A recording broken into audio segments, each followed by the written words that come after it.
So you're in a relationship, probably known as an anxious avoidant relationship dynamic.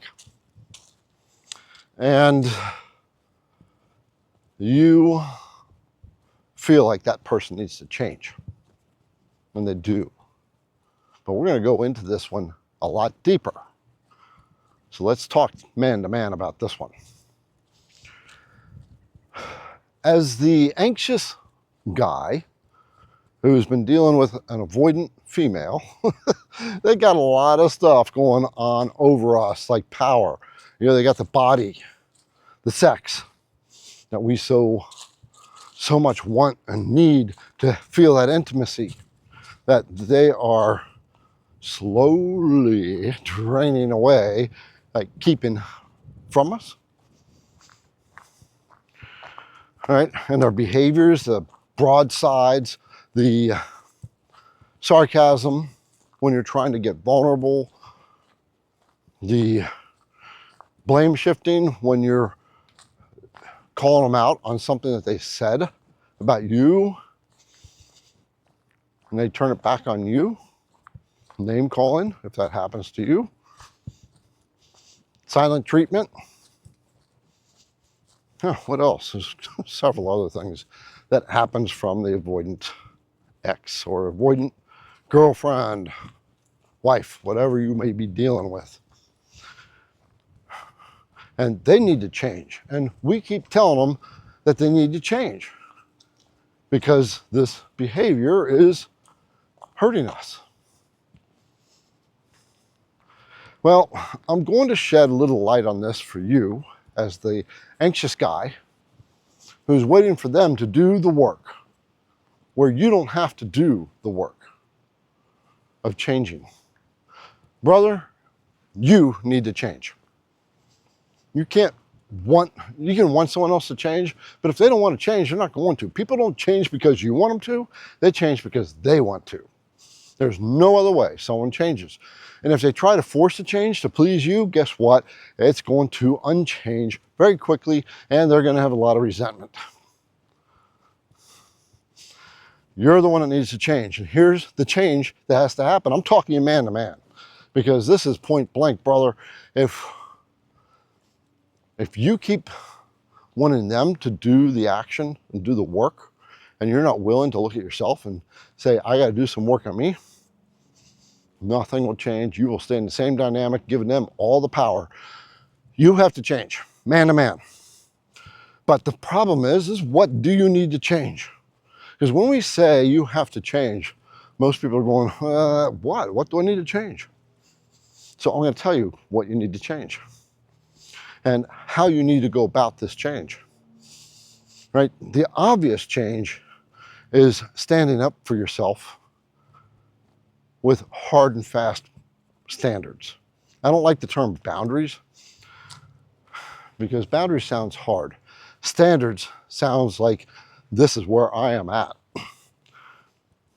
Because what you're doing as an anxious guy in an anxious avoidant relationship is you are giving them all the power. They have taken the power because you let them have the power and the power over your sense of self-worth. Right? So the changes that you have to make is you have to regain your self-worth within yourself so that nobody ever has the authority to take that change away from you.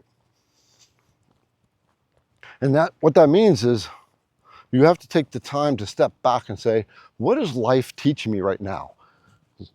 The world is a mirror. It's reflecting something back. And in this case, love and relationships.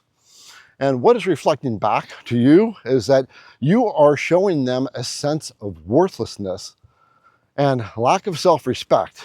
And you're training them to be that way by the constant justifying of yourself and defending yourself whenever they sit there and broadside you.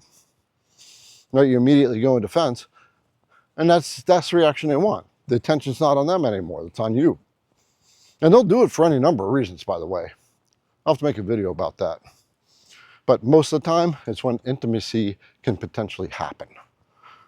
So the change is what I said, you know, your sense of worth, your sense of self-respect, your sense of standards, what and who you are in this world.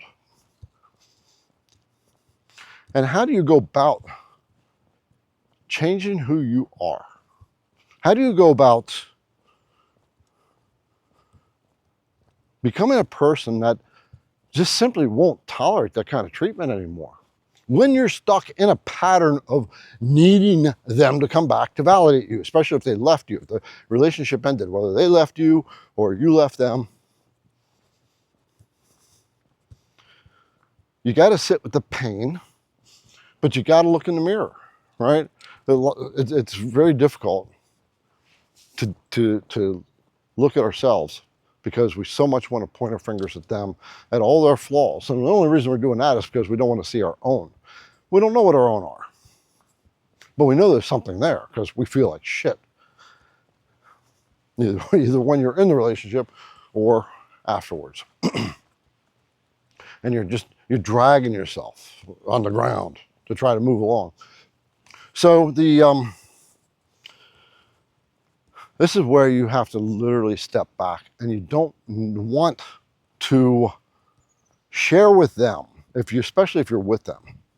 If they're not willing to do work on themselves and work with you to start growing a relationship mutually, then you do not need to tell them. And don't tell them that you are starting to work on you to realize that you need boundaries, you need standards, you need to become more of that man and that leader instead of the punching bag and the psychiatrist and the one that has to give up for their problems. That means you got to do a lot of internal work. So man to man, the person that needs to change is you. You need to change your sense of self-worth. And again, you can't make them change. Telling them they need to change is an insult. What if they came to you and told you you need to change? You're going to be thinking, I'm doing everything right. You're the one that's doing everything wrong. That's why you can't do that. Remind you, a person's not going to change unless they want to. And they will never change if you demand it.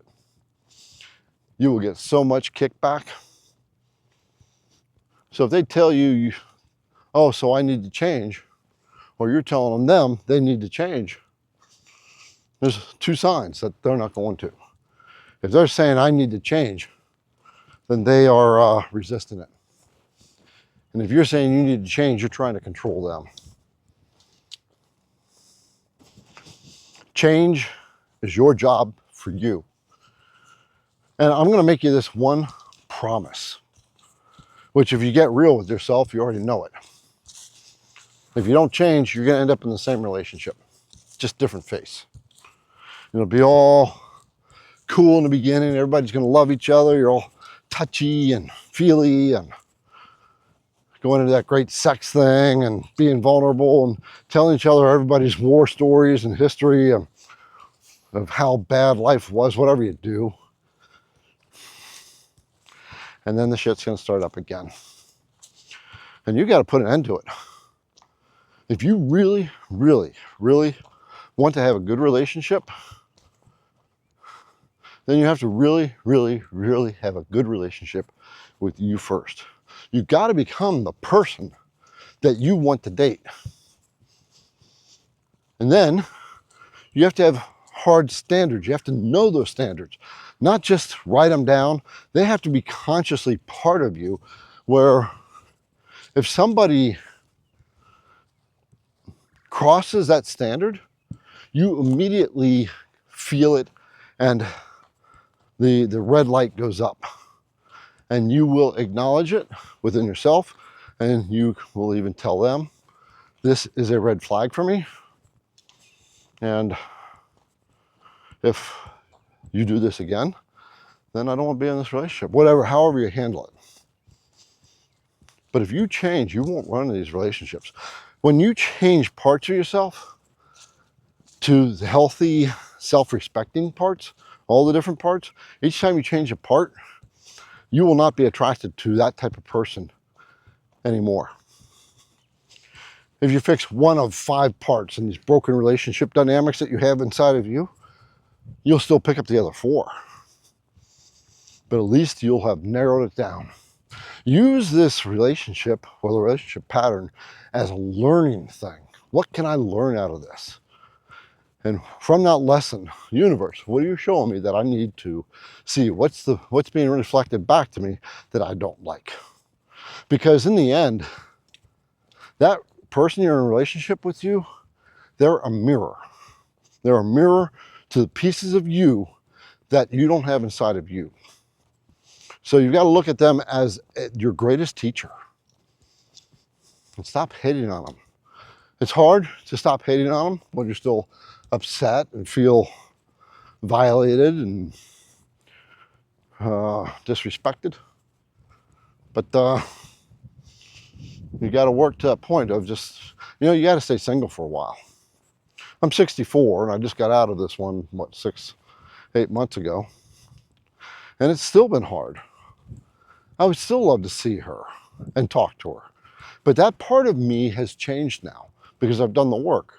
So I can say hi to her, but if she's trying to approach, if she comes in with the approach of, maybe we can do something again, and we can read it. Once you make that change, you can read it right away.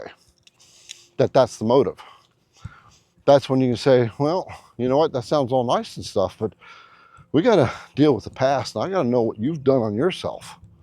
And I have to see it consistently for a little while, the right, respectful behaviors. Because anybody can pretend for a short time, but they can never maintain that pretending. The natural character will reveal itself. So that's why you want to give it time. And you have to be on your guard. You can't let them all the way in. If you do, you're just going down the same path. You're a leader. You're a guy. You're a leader. You're a leader of you. And the more you're a leader of you, the less they can lead you where they want to lead you. And when you have that, you got very clear guardrails. The more you become your own self-leader, the clearer your guardrails become, and the clearer you can state those guardrails to anybody. And guess what? When you build those guardrails, the people you're going to attract have similar guardrails. And you're going to respect them, and they're going to respect yours. That's the cool part. But you got to be alone for a while. Like I said, I'm 64. Sometimes I feel like this is it. This is the end of the road. But what I've decided is I'm just going to stay single. I'm finally getting, my mission is be happy single. I think for the first time in my life, I'm truly in that place of let's just be okay with me and not worry about the lack of love. And what that's telling me is that I'm loving myself enough to say I'm not so desperate that I'm willing to take on somebody who is going to disrespect me. And that's where you need to get to, brother. Man to man, you can't make anybody else change. You have to look at you and see your part in it and stop pointing fingers outward. You can point a finger outward, but you got to primarily focus on those fingers that are pointing back at you. Because so long as you're doing that and you're not looking at this, the fingers coming back, you're not taking any responsibility. You got to take responsibility for your life, not theirs. Talk to you in the next video.